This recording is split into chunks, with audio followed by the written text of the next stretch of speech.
একটি গ্রামের পাশে একটি বিশাল হ্রদ ছিল। সেই সুন্দর জলাশয়ে বাস করত তিনটি মাছ। তারা ছিল খুবই ঘনিষ্ঠ বন্ধু। প্রথম মাছটি ছিল অত্যন্ত বুদ্ধিমান।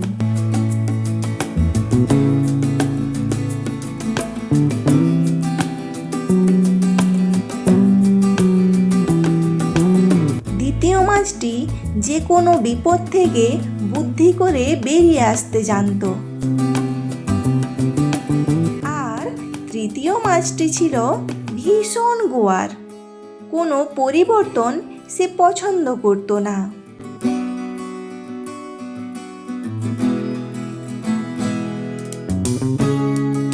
আগামীকাল সকালে এই হ্রদে জাল ফেলবো।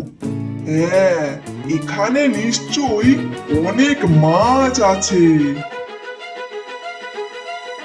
এটা তো খুবই ভয়ঙ্কর। আমাদের এখনই এখান থেকে চলে যেতে হবে।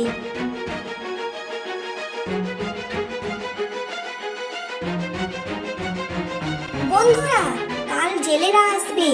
এখনই এই জলাশয় ছেড়ে চলো চলে যাই। আমি এখানেই থাকবো। যদি ধরা পড়ি তখন কোনো না কোনো উপায় একটা বের করব। আমি কোথাও যাব না। ভাগ্যে যা আছে তাই হবে। ঠিক আছে, তোমরা যেহেতু যেতে চাইছো না, আমি আর জোর করব না। আশা করি তোমরা ভালো থাকবে। চলি গো।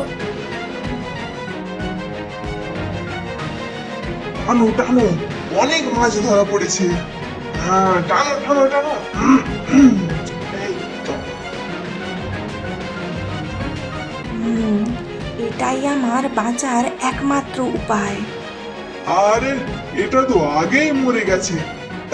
এটাকে এটাকে ফেলো, পুকুরে ফেলো।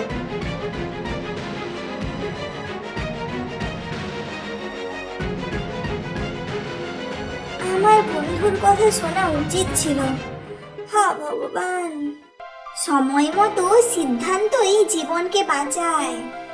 আর বিপদে মাথা ঠান্ডা রাখাও খুব জরুরি।